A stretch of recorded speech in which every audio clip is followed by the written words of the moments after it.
That boy waved goodbye. Texas stops a mud hole in Oklahoma and walks it dry. Good Lord. What's up, kids? Kids RJ Young. I am not on the step mill. This is your first time watching Adapt and Respond. Damn, you picked a hell of a day to watch our show. If you're here and you're not subscribed, hit that subscribe button, like the video, and answer question, comments below. How many licks should I need to take on my back for the performance that Oklahoma put on today in the Red River Shootout? Good God. John Mateer's played. John Mateer played. You know what I'm saying? Oh, my God. He started. Played like John Mateer. All right. I promise to do some analysis in here, but I can't really be trusted because it's a little bit too fresh right now to do anything of deep understanding and substance. But it is enough to say, hey, man, you throw 3 interceptions in one football game. It's really difficult to win. It's really difficult. It's also really difficult to win when you're still playing quarterback like a high school shortstop.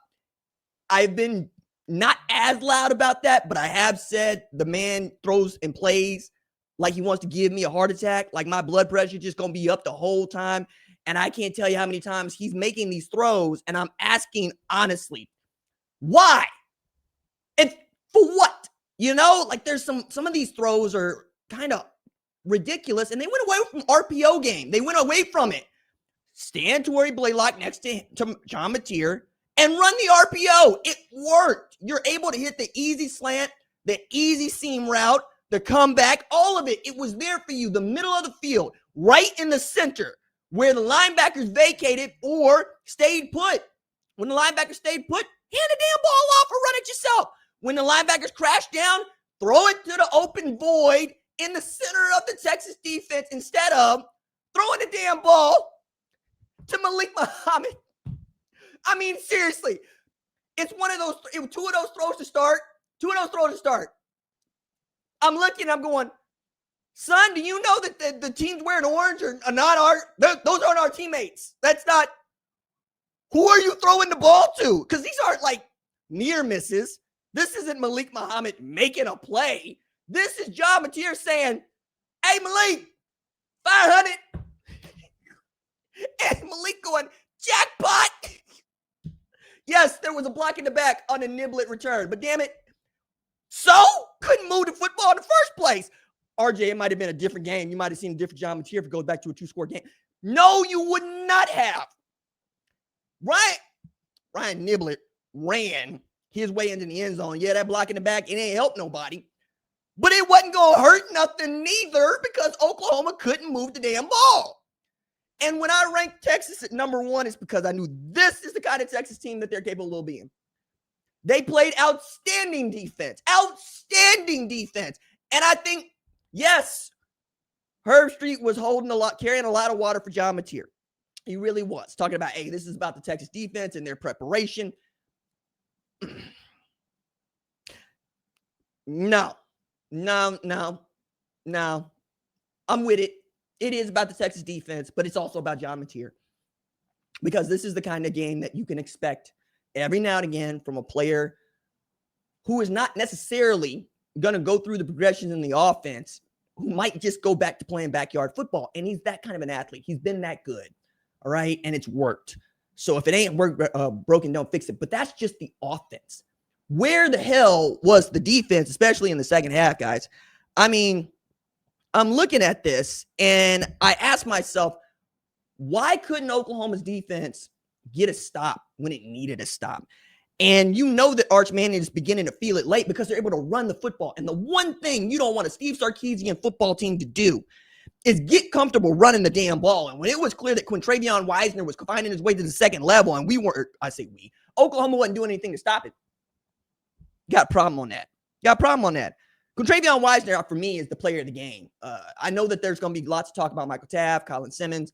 I get it. And you know what? Deserving. You want to give them your game ball? Give them your game ball. My game ball is going to Quintravion Wisener, 22 rush, 94 yards behind that offensive line.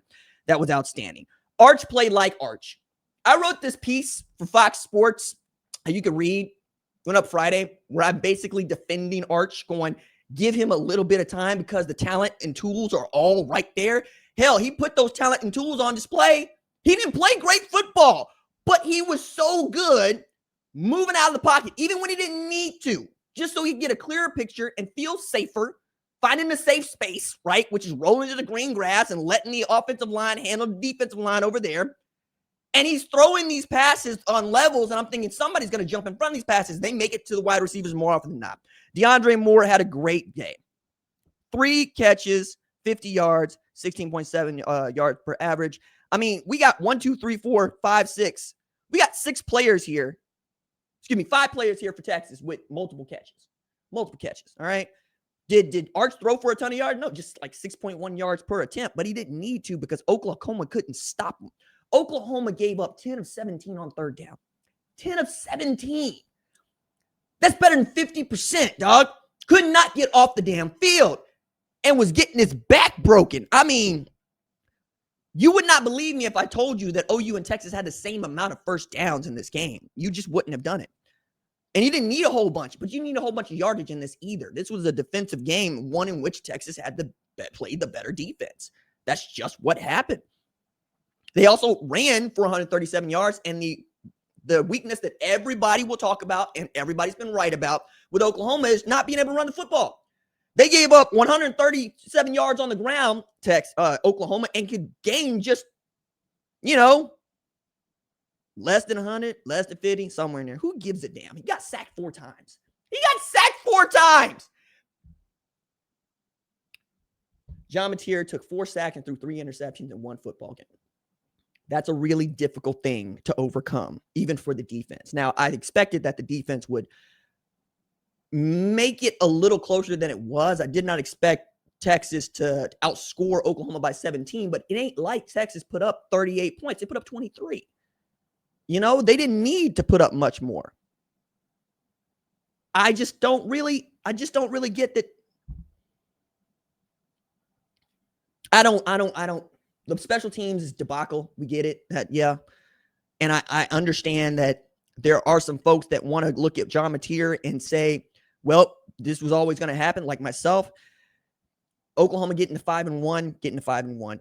This is the game that they're supposed to win if they're gonna play well the rest of the way. Because I don't know if you know this or not, but Oklahoma's last game against an unranked opponent will come against South Carolina October 18th.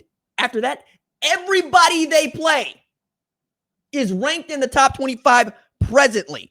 And it ain't, like South Florida. It ain't Georgia Tech. It ain't Iowa State.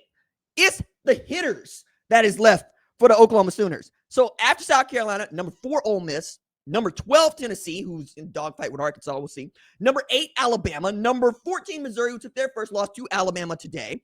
And then LSU. So, you needed a really great showing against this Texas team for folks to really take you seriously. I just don't see it. I just don't see it.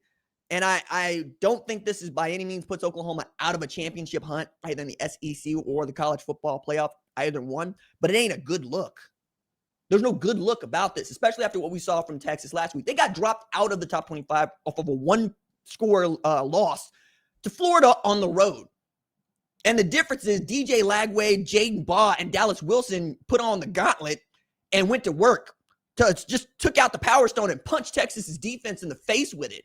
And then apparently Texas found what was left of the gauntlet, crushed it down from the Tesseract, and used the space-time continuum to fall back and fall into, oh yeah, this is who we are. This is the team that we expected to be in August. They fell into being this defense, being this offense. This is why I was so high on Texas to start the season. Oklahoma being right where it is, many people did not expect that. I expected Oklahoma to be here. I also expected Oklahoma to win the game. It was Oklahoma coming into this game as a 1-point dog. 1 point. And Texas took it personally. As well they should. That's just what it's going to be. So then you get victory formation, and that's that 23-6. Texas over Oklahoma. Give me all of the shade. We'll be in the comments. Everybody get your licks in. I'll be at church. I'll be on the group rides. Give me all the smoke.